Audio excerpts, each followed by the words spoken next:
ကဲတော်လှန်ရေးတောင်မှမပြီးသေးဘူး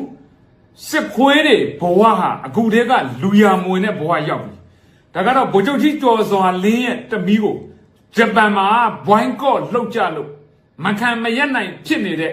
စစ်ခွေးနောက်လိုက်ကျော်မျိုးမင်းကထပြီးတော့ဦးတဲ့တည်င်းလေးပဲဖြစ်ပါတယ်ကျွန်တော်တို့တူကြည့်ပါနော်ကျော်မျိုးမင်းပြောထားတဲ့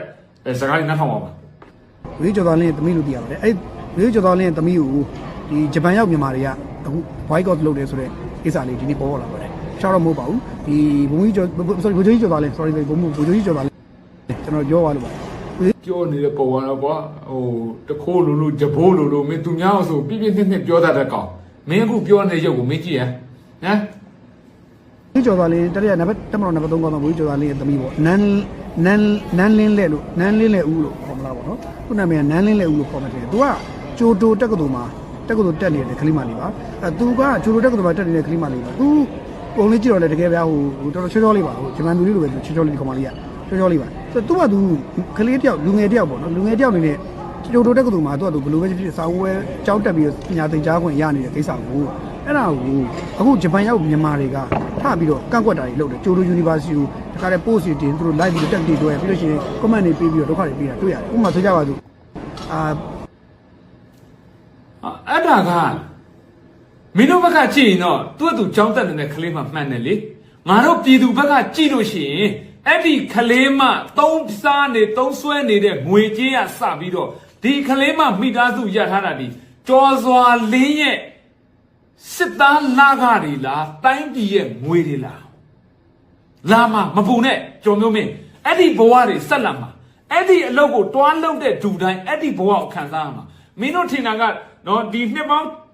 60လောက်တိဆောက်ထားတဲ့ institution ကလုံးဝပြိုလဲစရာအကြောင်းမရှိဘူး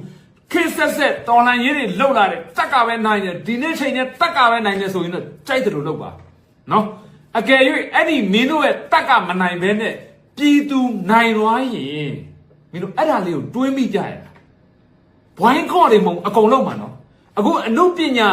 အတိုင်းဝိုင်းနော်အနုပညာအတိုင်းဝိုင်းတွေမင်းအောင်လိုက်ထွက်ကြိုကြတယ်ရန်အောင်လို့စိုးမြတ်သူသားလို့ဟာချိုးပါဒိန်းအောင်လို့ချိုးပါကြပါဒါ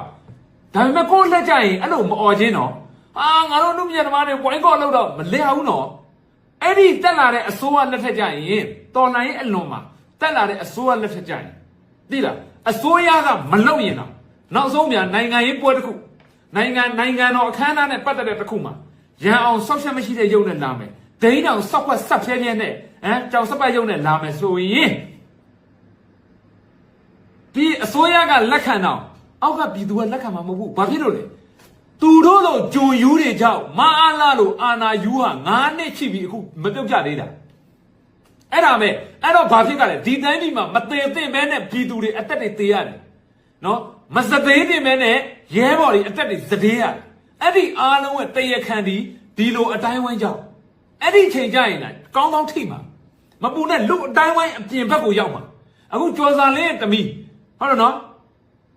ဒါပုံမှန်ကြည့်မယ်ဆိုရင်တော့လူချင်းကြည့်မယ်ဆိုရင်တော့ကျော်စွာလင်းမှာဒါစစ်ကောင်းဆောင်ဖြစ်တဲ့အတွက်ကျော်စွာလင်းမှာအပြည့်ရှိမယ်သူတမီမှာအပြည့်ရှိစရာမလိုဘူးပေါ့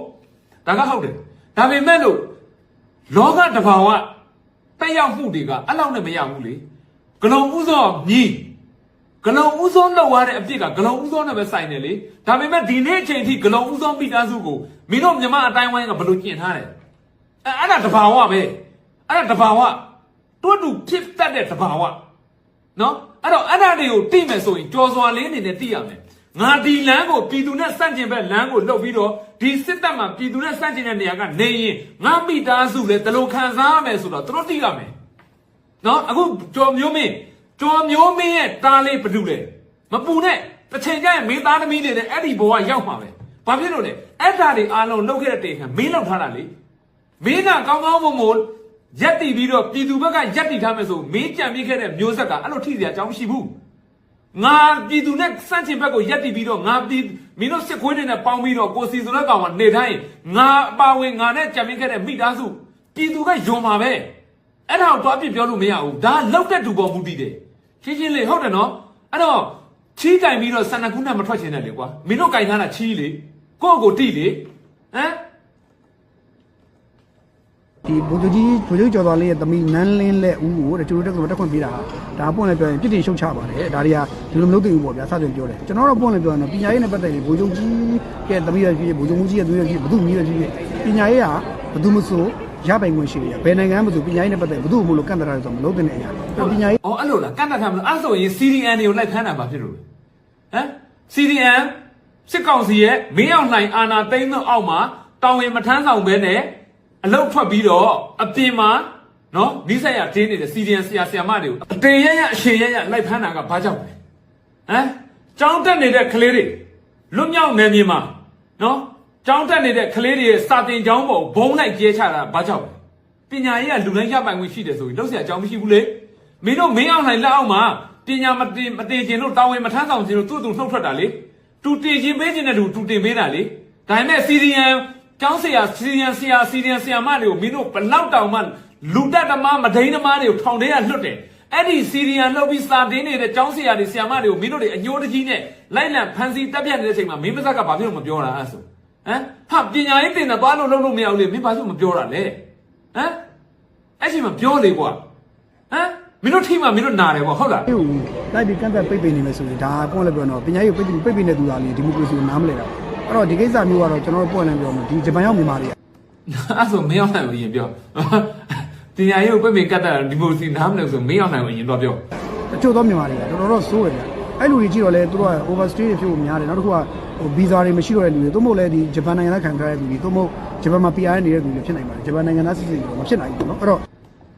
ပွင့်လည်းပြောရင်တော့ဒါမျိုးတွေဆိုလည်းကျွန်တော်တို့တော်တော်လေးတော့ဒါကန့်ကွက်ရတဲ့ကိစ္စတစ်ခုပါပဲကန့်ကွက်ရတဲ့ကိစ္စတစ်ခုပါပဲအဲ့တော့ပွင့်လည်းပြောရင်တော့ဒါမျိုးကိုကျွန်တော်လုံးဝတော့လက်မခံပါဘူးဒါပွင့်လည်းပြောရင်ဒါတော့ကျွန်တော်အပြစ်တင်ရှုတ်ချပါတယ်ဟိုဝေကြီးကျော်စွာလေးသမီးမိုင်မဟုတ်ဘူးတက်မတော်မှာရှိတဲ့ထိမ့်မိုင်းကောင်းဆောင်တွေနိုင်ငံတော်ကြီးကဲကောင်းဆောင်သားသမီးတွေပညာသင်ကြားတာဘယ်နိုင်ငံမှာပညာသင်ကြားခွင့်ပြုသင့်တယ်ဒါကိုကန့်ကွက်တဲ့သူတွေဒါလျင်ဒီမိုကရေစီကိုမလိုလားတဲ့ဒီမိုကရေစီကိုဖျက်ဆီးနေတဲ့သူတွေဖြစ်တယ်သူတို့ကိုယ်တိုင်ကကိုယ်တည်းကဟိုတူတလူငါတမင်းနဲ့ကိုယ်ကိုယ်တိုင်ဘိုးကြစုံမွေးဝါဒကင်ထားတဲ့ပုံစံမျိုးဖြစ်တယ်အာနာရှင်စိတ်ရှိတဲ့သူတွေဖြစ်တယ်လို့ကျွန်တော်တို့တခါလေးပြောချင်ပါတယ်ဟမ်သူတို့ဘက်ကိုထိတော့နာတတ်တယ်ဟုတ်လားကျော်စာလင်းရဲ့သမီးကိုဘွိုင်းကော့လုပ်တော့နားတယ်